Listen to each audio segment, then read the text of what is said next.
What's good, YouTube? Katana here. This video is basically, I've noticed that for quite some time, especially on my YouTube, that I've been neglecting all my other classes. I do like to play every single class, every patch that I am actually playing.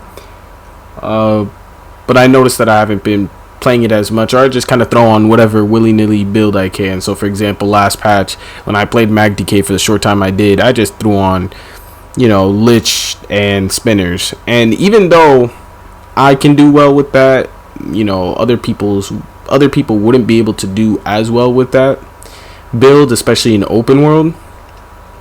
So I decided to really this patch focus on making builds for all classes that could work very well. And if you've been subscribed to me for a little bit now, I don't like just posting whatever builds. I like posting builds that I have thoroughly tested and that I do believe that most people could run, or you will get the most benefit out of. Now I'm gonna go down all of my classes, all of my characters, but for today we got STAMNB. Now this build on my STAMNB, it may seem at first that it on the character sheet at least that it's not anything crazy, but I assure you, once everything is up, which everything would be up most of the time, especially on a STAMNB, you'll be hitting harder than most builds, except a pure glass cannon. So this is very, very, very, very good for 1vxing, or I guess you could say group play if you really wanted to, and even 1v1s. It could be pretty decent. I would run something else, but I'll get into that later on into the video. So let us look at our character sheet. So unbuffed, this is what the stats look like. I know it doesn't look anything crazy, but I assure you it'll go up once I actually buff up and things like that. So health 23, stamina 41. I am using the Shadow Mundus, not the weapon damage or stam recovery or max stam. Max stam, I'm not using it because honestly, when it comes down to stamina builds, whether you know this or not, max stam is not something you prioritize. You prioritize damage or passive weapon damage, rather than max stam, if you are a stamina build. I'm not using the weapon damage build because this build revolves around crits. So again, I have a high crit chance, a high weapon critical, and because of that, and I use Shadow, every time I'll have increased critical damage, and then on top of that, increased critical healing. So all in all, just more damage and better heals. Now stats, fully buffed, is 5.1 and 2.7 stam recovery. Honestly, I am a wood elf. Orc will work perfectly fine with this build.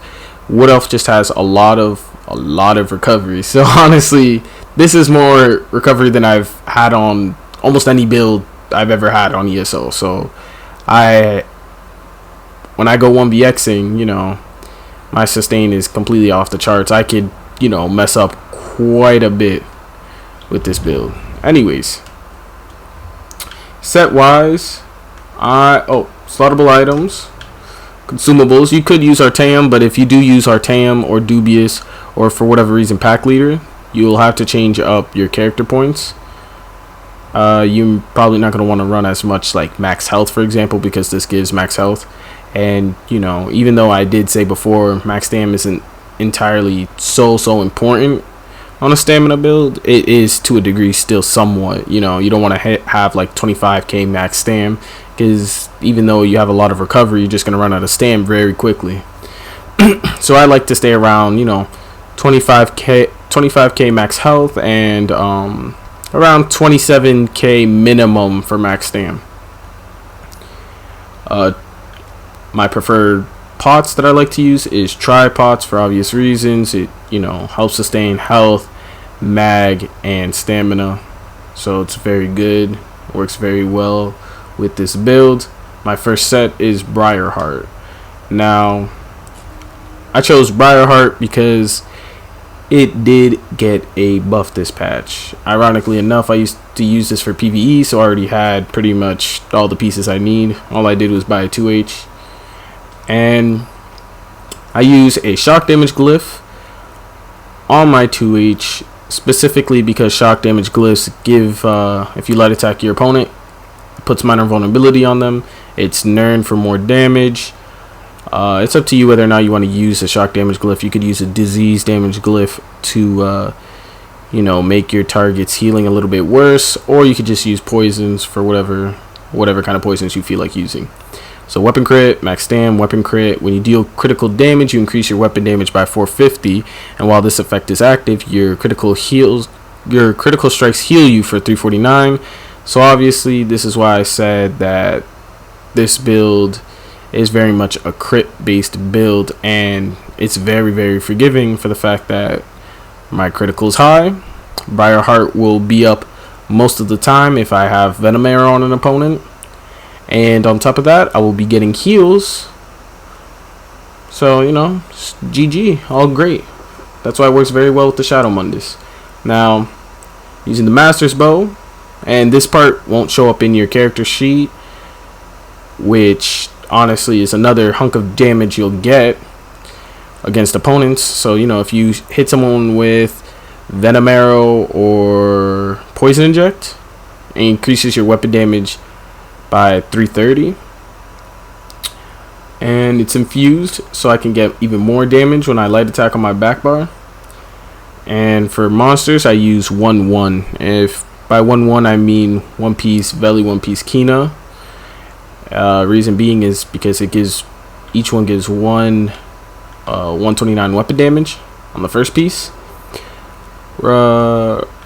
Things you could swap out for this: if you're an orc, you could use Bloodspawn if you really want to get more stam recovery. It did get nerfed last patch, but then it got rebuffed this patch. Is it as good as it used to be? Absolutely not, but it is actually viable again. So, you know, I did test it out.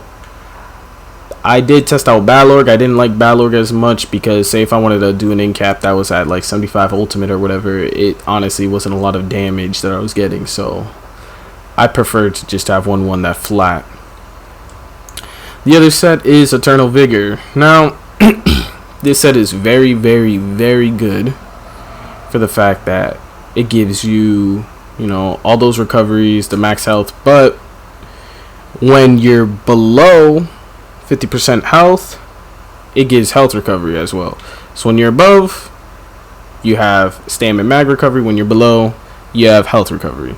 So honestly, Briarheart plus this, your heals are ridiculous. Your sustain is pretty good because of Eternal Vigor itself is a sustain set.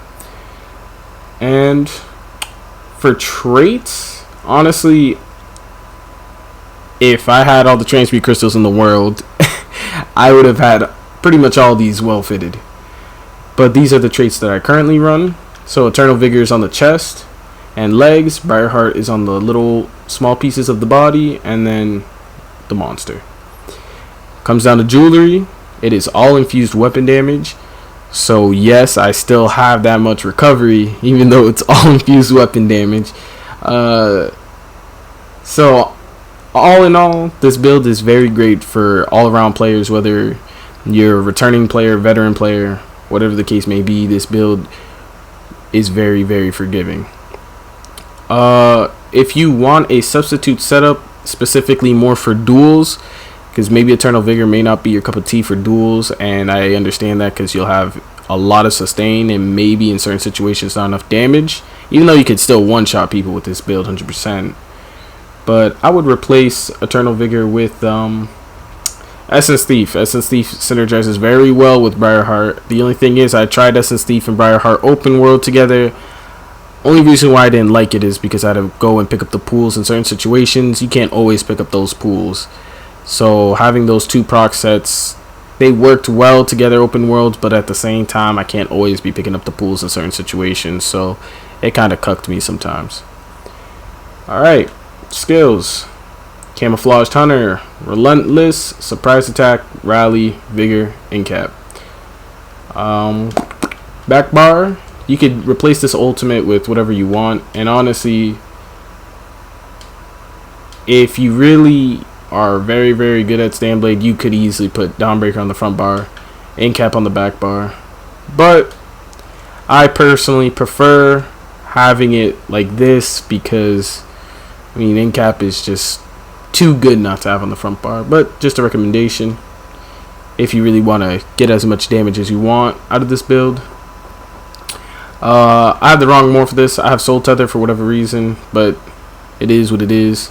And I don't have this morphed, but if you were to have this morphed undo, it'd be Temporal Guard. That is also a great back bar ultimate. You could also, you have 2 flex spots here in the back bar. I personally, when I use my Nightblade, I never cared too much about Cloak. Have I used Cloak before? Obviously. But once I start getting used to my Stanblade again, I just take off Cloak completely. I don't need Dark Cloak or Shadowy Disguise. But if you were to put one or the other on, honestly, I would just take off Ambush, because Ambush and the shock damage glyph you have on the front bar basically do the same thing. So I just put it right there. Boop. And to CP. And yes, I am giving my CP for all these builds. You know, a little bit of these, right?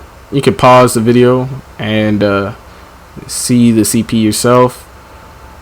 And this is the CP I use for all around things. I don't change my CP for dueling and open world.